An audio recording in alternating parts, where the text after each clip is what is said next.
कूटा जितना कूटा जा सकता था, कि मैंने उसको उतना कूटा जितना कूटा जा सकता था, लेकिन फिर भी दो हाथों से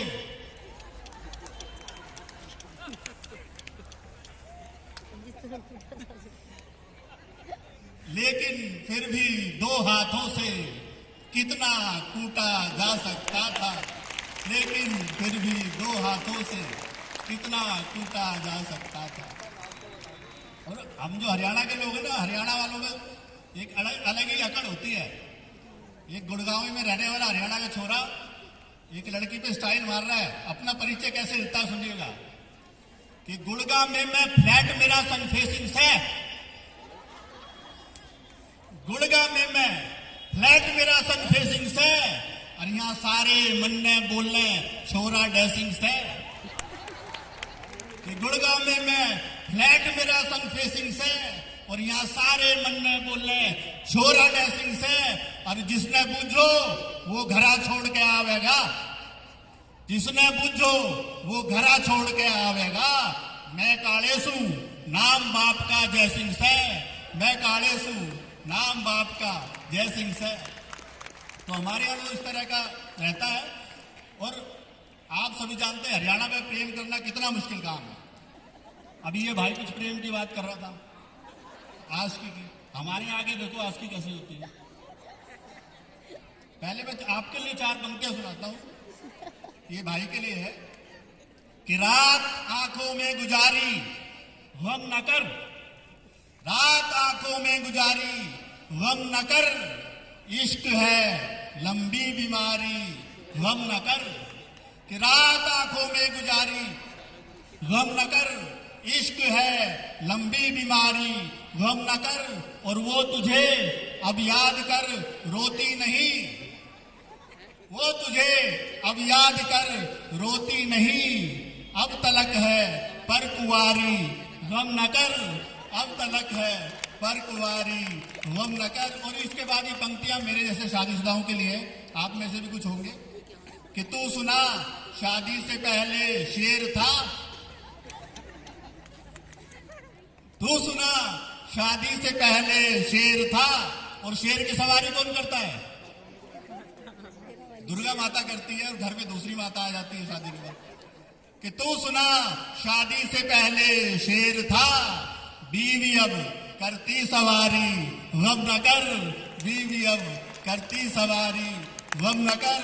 और दर्द गम सब भूल कर जी भर हंसो, सूचना जनहित में जारी गम न कर, सूचना जनहित में जारी गम न कर। तो मैं हरियाणा के प्रेम की बात कर रहा था। एक हरियाणवी छोरे ने गांव की छोरी का हाथ पकड़ते हुए उससे प्रणय निवेदन किया। कुछ शायरी सीख के लाया था कहीं पे। उसने हाथ पकड़ते हुए कहा कि कोई महकी हुई हवा कह दूं, अपने हर दर्द की दवा कह दूं, और मुझको तो कुछ समझ नहीं आता मेरे महबूब तुझको क्या कह दूं, मुझको तो कुछ समझ नहीं आता मेरे महबूब तुझको क्या कह दूं। और हरियाणा की छोरियां भी किसी छोरे तक कम नहीं है। उसका जवाब सुनिए और आनंद लीजिएगा। वो कहती है कि कैसे तूने मुझे छुआ कह दे, क्या तेरी अक्ल को हुआ कह दे, और खाप का कुछ तो खौफ था मजनू, हूं तेरे गांव की बुआ कह दे, हूं तेरे गांव की बुआ कह दे। तो हमारे यहाँ आशिकी बहुत मुश्किल काम माना जाता है। लेकिन मेरा मानना है कि आशिकी से ज्यादा मुश्किल प्रेम का इजहार करना हमारे लिए है। हमारे पास अच्छी अच्छी उपमाएं नहीं होती प्रेमिका को रिझाने के लिए। तो एक हरियाणवी आशिक आसपास से उपमा जुटाकर कैसे अपनी प्रेमिका को लुभाता है, एक कविता सुनिएगा और आनंद लीजिएगा। प्रेमिका की इतनी अच्छी प्रशंसा आपने कहीं नहीं सुनी होगी जो यहाँ इस हरियाणवी कविता में आप सुनोगे। वो कहता है कि छुरी कटारी बल्लम लाठी और गंडासा तू ही से, छुरी कटारी बल्लम लाठी और गंडासा तू ही से, और मीठा गुड़ है सुथरी बूरा और बतासा तू ही से, मीठा गुड़ है सुथरी बूरा और बतासा तू ही से, और तेरे आगे पानी भरती बॉलीवुड की सब छोरी, तेरे आगे पानी भरती बॉलीवुड की सब छोरी, तू कटरीना, तू ही सपना और विपाशा, तू ही से, तू कटरीना, तू ही सपना और विपाशा, तू ही से, और किसी काम में जीना लगता जिबते तिरते नैन लड़े, किसी काम में जीना लगता जिबते तिरते नैन लड़े, इब तो मेरी खेती बाड़ी खेल तमाशा, तू ही से, इब तो मेरी खेती बाड़ी खेल तमाशा, तू ही से। और देश की बहुत बड़ी कवित्री आदरणीय डॉक्टर कीर्ति काले जी हमारी बीच पधार चुकी है। इसमें शादी रचाई और सुहाग रात में घूंघट उठाती दूल्हे ने दुल्हन को 6 गजल सुनाई। सुहाग रात घर वालों में अभी तक भी नहीं खुला, उठा ताली वाली ठोक देना पड़ेगा। एक कवि और कवित्री ने आपस में शादी रचाई और सुहाग रात में घूंघट उठाते दूल्हे ने दुल्हन को 6 गजल सुनाई। फिर दुल्हन ने 5 गीत, 4 रुबाई, फिर दूल्हे ने 6 गीत सुनाए। फिर दुल्हन ने अपने पुराने गीत गुनगुनाए। दोनों का कवि सम्मेलन रात भर चला। दोनों ने एक दूसरे को खूब डांट दी और दोनों को सुबह याद आया कि आज तो सुहाग रात थी। एक घर में अगर एक से ज्यादा कवि हो रहे हैं। बहुत बढ़िया, बहुत बढ़िया, धन्यवाद विनय भाई। वैसे इस काम के लिए आज आपने दीपक जी को रखा था। जब से कोई कवि आए, कोई भी आए, दीपक जी अपना तैयार खड़े हैं इस काम के लिए। मैं पहली बार देखा कि आपने माला पहनाने के लिए भी आर्य जी आवाज भी रखा हुआ। नहीं तो किस किस काम के लिए लोग आइए आइए, मैं तो यकीन मानिए एक प्रोग्राम, आइए एक नहीं आप 2 पहनाओ। ये दिल्ली के लोग बड़े खतरनाक लोग हैं, किसी किस काम के लिए लोग रखते हैं। यकीन मानिए मैं तो एक प्रोग्राम में ऐसे ही परफॉर्म कर रहा था। हो सकता है ताली बजाने के लिए भी रखे हुए हो कुछ लोग। ये आवाज कहाँ से? ये उत्तराखंड की आवाज है। उत्तराखंड की आवाज बड़ी खतरनाक आवाज होती है। बड़े अच्छे लोग हैं आप। मैं जब यहाँ आया, मेरे बारे में बात करी, विनय ने मुझसे कहा, बड़ी मोहब्बत दी आप लोगों ने मुझे। लाफ्टर चैलेंज और कॉमेडी सर्कस जैसे प्रोग्रामों में बहुत प्यार दिया आप लोगों ने। मैं टेलीविजन के इतने सारे प्रोग्रामों में आपने मुझे अपना प्रेम दिया। जब मैं यहाँ पे आया तो विनय ने मुझे पहले ही कहा, मुकेश भाई आप टेलीविजन पे आते हो, कभी कॉलर में माइक लगाते हो, कभी कमर में माइक लगाते हो, यह आपको कैसी व्यवस्था चाहिए? मैंने कहा भाई साहब मुझे चाहिए एक बढ़िया स्टैंड माइक और सामने वाले सुनने। मैंने कहा भाई साहब मुझे चाहिए एक बढ़िया स्टैंड माइक और सामने सुनने वाले माइक के लाभ। वाह वाह, देखिए मैं वन लाइनर आदमी हूँ, मजा आता रहे तो ताली वाली ठोकते रहना, यकीन।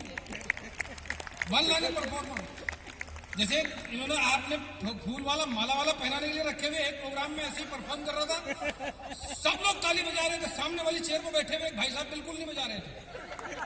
तो मैं उनके पास गया, कैसे कैसे कामों के मैं उनके पास गया, मैंने कहा भाई साहब थोड़ी सी ताली बजाओ। वो बोले मैं ताली क्यों बजाऊं, मैं तो पैसे वाला आदमी हूँ। ताली बजाने के लिए 4 नौकर रखे। थोड़ी देर के बाद वहाँ डीजे स्टार्ट हो गया, सब लोग डांस करने लगे। वो अपनी सीट से नहीं उठे, मैं फिर उनके पास गया। मैंने कहा भाई साहब आपने ताली नहीं बजाई, डांस करो। अरे बोले तेरे को बताया ना पैसे वाला आदमी हूँ, डांस करने के लिए भी 4 नौकर रखे। महीने भर बाद उनकी शादी हुई।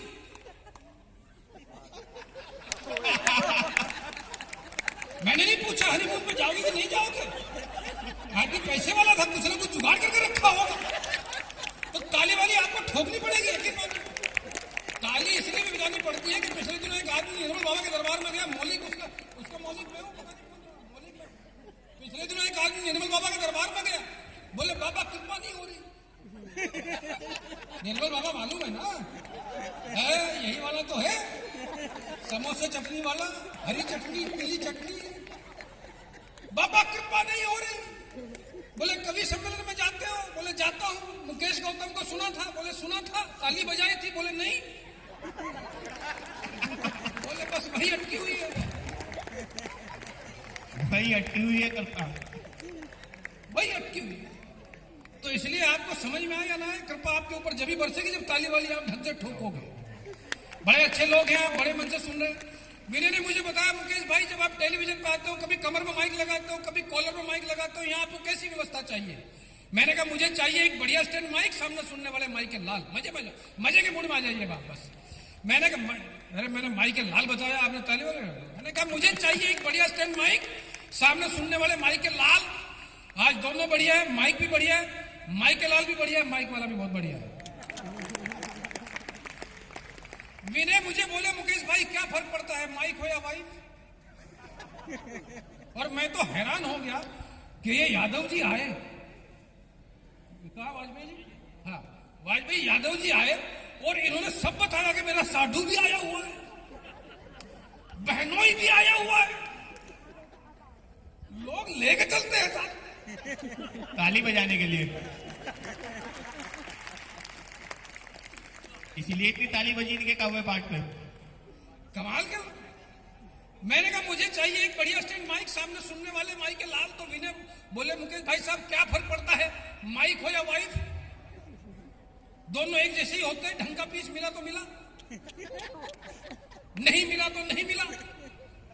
मैंने कहा विनय ये तेरी समस्या हो सकती है, मैं जानता हूं माइक और वाइफ में बहुत सारे फर्क होते हैं।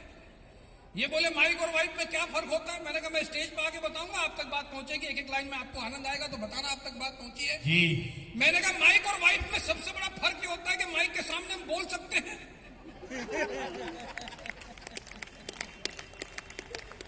और इस बात पर आपने इतनी बढ़िया ताली बजाई, मैं समझ गया घर में दिल्ली वालों की हालत भी वैसी है जैसी मुंबई वालों की है। मैंने कहा माइक और वाइफ में सबसे बड़ा फर्क ये होता है कि माइक के सामने हम बोल सकते हैं, और आपने बढ़िया ताली बजा के बता दिया कि घर में आपकी हालत भी वैसी ही है। मैंने कहा माइक और वाइफ में सबसे बड़ा फर्क ये होता है माइक के सामने हम बोल सकते हैं, वाइफ के सामने अच्छी अच्छी की बोलती बंद हो जाती है। माइक और वाइफ में उससे बड़ा फर्क ये होता है कि माइक को हम अपनी हाइट का छोटा बड़ा एडजस्ट कर सकते हैं, वाइफ के साथ जो सुविधा नहीं है, जिस हाइट की मिली उसी के साथ गुजारा करना है। माइक और वाइफ में उससे बड़ा फर्क ये होता है कि माइक अगर अपना खराब हो जाए,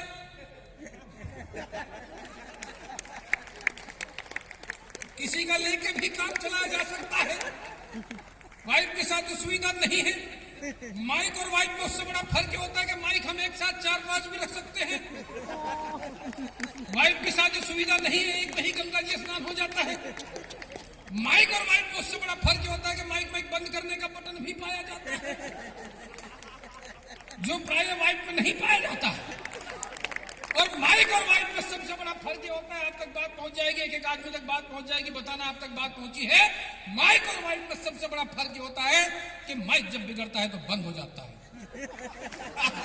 वाह वाह। बाकी आप जानते ही हैं, भुक्तभोगी हैं, जानते क्या है, आप तो रोज के अनुभवी हैं। बड़े अच्छे लोग हैं आप, बड़े मन से सुन रहे हैं, यकीन मानिए। पर मैं टेंशन भगाने वाला आदमी, आप क्यों टेंशन में बैठे इतनी देर से? मजा लीजिए यार। अरे टेंशन तो हमें 2 साल से कोविड ने दे रखी थी, ऐसी हालत कोविड में कर रखी थी, ऐसी हालत हो गई थी, ऐसी हालत कोविड ने कर रखी थी। अब तो 7 बजे का टाइम हो गया, आप दिल्ली वाले लोग हैं, ज्यादा समझदार होते हैं। गुजर रही थी जिंदगी ऐसे मुकाम से, अपने भी दूर भागते थे जरा से जुकाम से।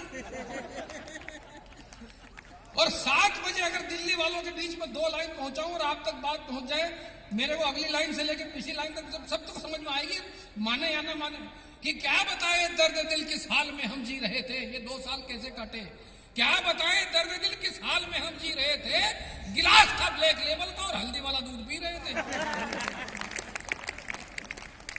ये हालत कर दी थी कोविड में ऐसे ऐसे काम भी किए हम सब भाइयों ने, जो काम करने से मना कर दिए थे भाइयों ने। क्या हालत हो रही थी कोविड में। वो तो कोविड में एक हमारी पड़ोसन ने दूसरी पड़ोसन को काढ़ा, ऐसे ऐसे काढ़े पिए हम लोगों ने, ऐसे ऐसे काढ़े पिए। वो काढ़ों ने उस टाइम तो क्या असर दिखाया कि नहीं दिखाया, अब ज्यादा दिखा रहे। ऐसे ऐसे काढ़े दिन में 6-6 टाइम पिए। वो काढ़ा बनाने की विधि बताने के बाद एक पड़ोसन से दूसरी पड़ोसन से पूछा कि काढ़ा पीने के बाद आपकी इम्यूनिटी में कुछ वृद्धि हुई कि नहीं हुई। वो बोली, बहन जी काढ़ा पीने से हमारी इम्यूनिटी बहुत बढ़ गई है। पहले हम पति पत्नी झगड़ते थे तो 1 घंटे में थक जाते थे। वाह तो 5-7 घंटे आराम से लड़ लेते हैं। काढ़े का असर। ये है काढ़े का असर। ये हालत हो गई है। हालत हमने कोविड के टाइम में हमने हुई, लेकिन बड़े सब हम लोग उससे जीत के आए। प्रभु करे आप और भी दूसरे जीते, बड़े बड़े युद्ध जीते आप। बड़े अच्छे लोग हैं आप, बड़े मन से सुन रहे। टेंशन वाला आदमी के सामने टेंशन भगाने वाला आदमी हूं, लेकिन लोग बिना मतलब टेंशन लेते हैं। एक दोस्त के घर पे गया, बड़ी टेंशन में बैठा हुआ था। बहन जी मैं सुना रहा हूँ, मेरी सुनो, मैं अच्छी सुनाता हूँ, मेरी सुनो ना, मैं अच्छी सुनाता हूँ। आप इतनी बढ़िया ताली बजा रहे थे, आप ही बात करोगे तो मजा कैसे आएगा? मुझे भी तो मजा आना चाहिए। टेंशन लोग कहां से लेते? दोस्त के घर पे गया, बड़ी टेंशन में बैठा हुआ था। मैंने किस बात की टेंशन? वो बोला यार 20 दिन पहले मेरे दादाजी मरे, मेरे लिए 70 करोड़ रुपए छोड़ के मरे। लोग कहां से टेंशन लेते? मैंने फिर बोले 15 दिन पहले ताऊ जी मरे, वो भी 70 करोड़ रुपए छोड़ के मरे। अबे तो मैंने कहा काहे की टेंशन? बोले यही तो टेंशन है, 15 दिन से कोई नहीं मर रहा। लोग कहां से टेंशन लेते, बिना मतलब की टेंशन लेते। कीर्ति जी मैं तो एक और दोस्त के घर पे गया, बड़ी टेंशन में बैठा हुआ था। मैंने किस बात की टेंशन? वो बोला यार सोच रहा हूं एक दिन हर कोई मरेगा। अबे मैंने कहा सच्ची बात है, जो मेरा पैदा हुआ है मरेगा, इसमें टेंशन लेने की क्या बात है? वो बोले भाई साहब टेंशन लेने की तो बात ही, जो सबसे लास्ट में मरेगा उसे शमशान लेकर कौन जाएगा? लोग कहां तक की टेंशन लेते हैं। अच्छा एक और मेरा दोस्त बड़ी टेंशन में बैठा हुआ था। मैंने किस बात की टेंशन? वो बोला सर 1 लीटर पेट्रोल और 1 बियर की बोतल, दोनों का रेट सेम हो गया। अबे तो मैंने कहा टेंशन की क्या बात है? बोले भाई साहब कंफर्म नहीं कर पा रहा हूं, घूमने चला जाए कि झूमने चला जाए। लोग कहां से टेंशन लेते हैं, किन किन चीजों पर टेंशन लेते हैं? अच्छा कुछ लोग बिल्कुल नहीं लेते। हरदीप सिंह का मोबाइल चोरी करके एक चोर भाग रहा था। मैंने कहा हरदीप वो चोर तेरा मोबाइल चोरी करके भाग रहा है, उसे पकड़। अरे बोले भाई साहब काहे को टेंशन ले ली, चार्जर तो मेरे पास ही है। कुछ लोग बिल्कुल नहीं लेते। अच्छा कुछ लोग दूसरों को देते हैं। मेरे मोहल्ले में खड़ा हुआ एक लड़का जोर जोर से हंस रहा था। मैंने क्या हुआ? वो बोले कुछ नहीं, अपने पड़ोसी है ना मिश्रा जी की 200 करोड़ की लॉटरी लग गई। अबे मैंने कहा लॉटरी मिश्रा जी की लग गई, तू क्यों मजे ले रहा है? वो बोला कुछ नहीं भाई साहब, मिश्रा जी का लॉटरी का टिकट खो गया। कुछ लोग दूसरे को दुखी देखते हुए मजा ले लेते। मजा जीवन में आना चाहिए, लेकिन मजा लेने के लिए आदमी को कहीं ना कहीं अपना अहम छोड़ना पड़ता है, क्योंकि जो जोर जोर से चिल्लाए वो हॉकर नहीं होता, बिना मतलब गुलाटी मारे वो जोकर नहीं होता। मजा उसी को आता है जो मजा लेना जानता है। मजा किसी के बाप का नौकर नहीं होता। अरे मजा करो यार, यहाँ आए हो, टेंशन तो वैसे ही कम थोड़ा। बाहर वो भोंपू लगा कर घूम रहे, हम स्वर्ग बना देंगे जिंदगी को। और यकीन मानिए मेरे यहाँ आने में क्या हालत हुई, क्या हालत हुई मेरी। मुझे मसाज करवा के ठीक करनी पड़ेगी कमर अपनी। ऐसी सड़क मतलब मैंने नहीं देखी साहब। 30 साल हो गए कभी सम्मेलन में गांव में घूमे में, और ऐसी सड़क। आर्य जी कह रहे मसाज का पेमेंट अलग से करूंगा मैं। सड़क पर बहती हुई निर्मल जल धारा मैंने नहीं देखी आज। और ऑटो वाले ओहो, ई रिक्शा, एक ड्राइवर के इधर बैठा, एक इधर बैठा, 4 इधर बैठे, 4 इधर बैठे, और उसके बाद भी वो देख रहा कोई और बैठेगा क्या? ये हालत। अरे कमाल है आपके। जैसे मैंने गूगल में, मैं दिल्ली से, जैसे ही मैंने ओला वाले को पूछा प्रताप विहार, तो कसम से ऑटो वाला मुझे ऐसे देखता था। ऑटो वाले को मैंने कहा प्रताप विहार, वो ऐसे देखता था जैसे मैं आतंकवादी हूँ। अच्छा फिर उसने बताया, बोलते गाजियाबाद वाला। मैंने कहा नहीं किराड़ी वाला। बोले कान पकड़ लिया साहब उसने।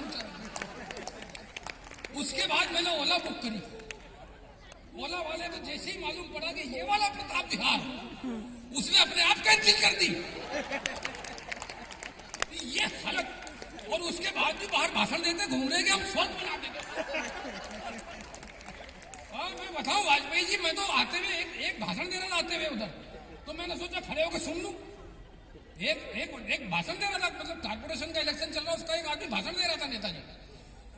अरे क्या भाषण सुना मैंने उसका। और 1 मिनट की टिप्पणी अगर आप तक पहुंच जाए तो यहां से वहां तक एक आदमी ताली बजाएगा। मैं गारंटी के साथ कह रहा हूं साहब। उसका भाषण सुनकर मैं हैरान हो गया। बोले भाइयों और बहनों, ये जो एमसीडी में इतने साल से नेता थे, इन्होंने इतने साल तक आपका खून चूसा, इस बार मुझे मौका दीजिए।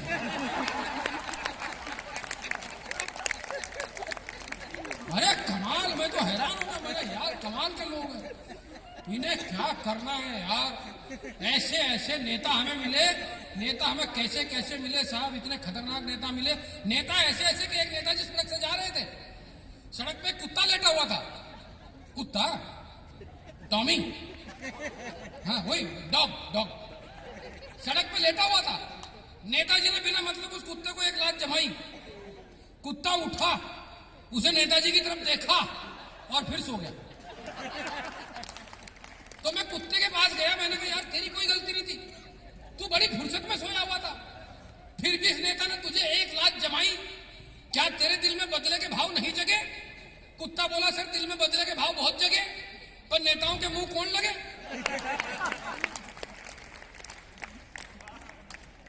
इतने खतरनाक। अच्छा वो ये तो जैसे थे ऊपर से मीडिया वाले, वो इनके भी बाप। ये तो मैं बताऊं, अगर उनके चले तो ये जो जलधारा यहाँ बह रही थी इसे गंगा धारा साबित कर दूं। बैठे हैं प्रजापति जी ट्रू मीडिया से। अरे मैं मीडिया पर्सन रहा हूँ भाई साहब, मैं प्रिंट मीडिया में इतने साल रहा।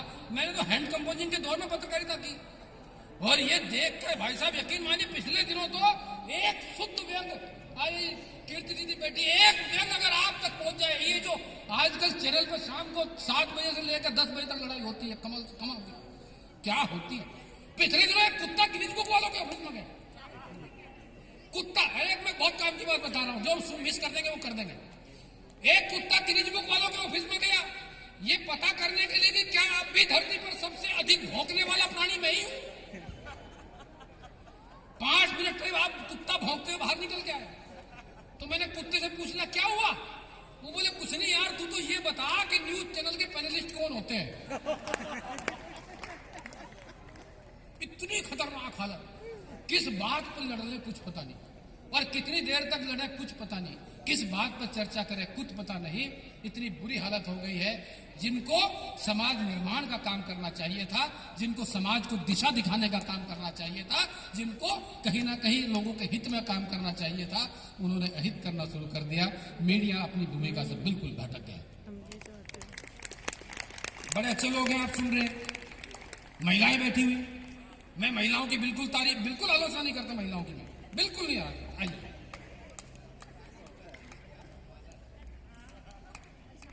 साहब, मैं तो तीनों पार्टियों की कहता हूं कि इन तीनों को हटा के हमें ही बना दे, दोनों को यहाँ पर। उसके बाद जो गुल खिलेंगे हम बनाएंगे। हम जानते हैं हम अच्छा काम कर सकते हैं, क्योंकि नेता साहब बड़े खतरनाक। नेता कैसे कैसे मिले कि सर में भेजा नहीं है, भेजा ऊपर वाले ने भेजा ही नहीं, सर में भेजा नहीं है, फिर भी सोच रहे हैं। खुजली खुद को है पर जनता को नोच रहे हैं। और हाल बताऊं क्या मैं इन नेताओं का, धूल जमी है चेहरे पर और दर्पण पहुंच रहे हैं। क्या हालत कर दी है साहब। यकीन मानिए, नेताओं के बारे में क्या कहूं कि पहले वो कुख्यात डाकू थे, अब मंत्री हैं। पहले वो कुख्यात डाकू थे, अब मंत्री हैं। पहले पुलिस से भागते फिरते थे, अब उनकी सुरक्षा के लिए सरकारी संतरी है।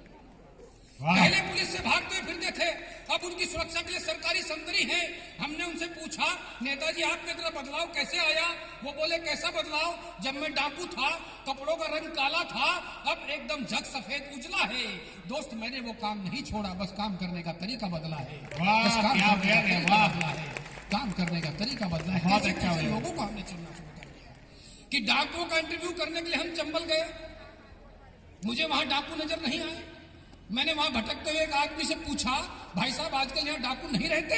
वो बोला नहीं भाई साहब, अब उन सब डाकुओं की पदोन्नति हो गई है, उनकी जगह चंबल में नहीं, उनकी जगह देश की राजनीति में हो गई है। कैसे कैसे लोग हैं जिनको हमने चुनना शुरू कर दिया, कैसे कैसे लोगों को हमने अपने प्रतिनिधि बनाना शुरू कर दिया। और गलती कहीं ना कहीं हमारी है कि हमने ऐसे लोगों को चुनना शुरू कर दिया, इसलिए उन्होंने हमारे ही सुर को ढूंढना शुरू कर दिया। बड़े अच्छे लोग हैं आप जो कवियों को, मैं महिलाओं की कतई आलोचना नहीं करता, बिल्कुल नहीं। अब महिलाएं ही जो शक्ति हैं। आप मेरे से पहले 3-4 कवि कह के गए, मैं उनको उनकी बात को क्यों, बेचारे विद्वान कवि हैं, हमारी बहन जी कह के गई, महिलाओं की तारीफ करके गई। महिलाएं सच में बड़े बड़े काम कर रही हैं, एक मेरे घर में भी है। भले खतरनाक खतरनाक काम कर रहे हैं। मैं महिलाओं की कतई आलोचना नहीं करता, क्योंकि महिलाएं ये जो शक्ति है ये तो सिर्फ सहन शक्ति है। शादी के समय हर व्यक्ति को उसकी पत्नी बड़ी रोमांटिक नजर आती है। शादी के 3 साल बाद पत्नी का रोम रोमांटिक नजर आता है। शादी के समय हर महिला कहती है तेरी जिंदगी को जन्नत बना दूंगी। शादी के बाद समझ में आता है कि उसे मैगी बनानी भी नहीं आती। शादी के समय हर पुरुष भी सोचता है कि दुनिया बदल देगा। शादी के बाद समझ में आता है कि अपनी मर्जी से टीवी का चैनल भी नहीं बदल सकता। मैं जानता हूं महिलाएं कि महिलाएं बेसिकली महिलाएं बड़ी बुद्धिमान होती हैं, एक बड़ी भोली भी होती है। महिलाओं की आधी जिंदगी अच्छे हस्बैंड की तलाश में गुजरती है। आधी जिंदगी अच्छे हस्बैंड की तलाश में गुजरती है और बाकी की आधी जिंदगी हस्बैंड को तलाश नहीं में। कि गया कहां, क्योंकि जाता कहीं है पाया कहीं और जाता है। मैं जानता हूं पुरुष कितने भोले हैं और ऊपर से दिल्ली वाले। यकीन मानिए हमारे मुंबई में दिल्ली वाले बड़े पवित्र उद्देश्य से आते हैं, बड़े अच्छे मन से आते हैं। हमारे मुंबई बड़े अच्छे मन से, मतलब सिद्धि विनायक जी का दर्शन करने, उसके बाद पता नहीं कहां कहां के दर्शन करने। और दिल्ली वाले बड़े डोले सोले बना के आते हैं। मैंने बहुत अच्छे मन से आते हैं। महिलाओं की कतई आलो, बड़ी महिलाएं बड़ी भोली होती हैं। पिछले दिनों एक महिला फ्रूट्स मार्केट में गई एप्पल लेने के लिए। कितनी भोली होती है। 1 किलो एप्पल लेके आई, घर आकर पहला एप्पल काटा, उसमें से कीड़ा निकला इतना बड़ा। वापिस गई फ्रूट्स मार्केट में एप्पल वापिस करने के लिए। बोले कैसे एप्पल दिए? पहला एप्पल काटा, उसमें से कीड़ा निकला। अब फ्रूट्स मार्केट वाले का कॉन्फिडेंस देखिए। बोले बहन जी अपनी अपनी किस्मत की बात होती है। एक और बहन जी लेके गई थी, उसके एप्पल में से डायमंड रिंग निकली। हो सकता है अगले एप्पल में से नेकलेस निकल जाए। ये 1 किलो वापस करने गई थी, 5 किलो और लेके आ गई।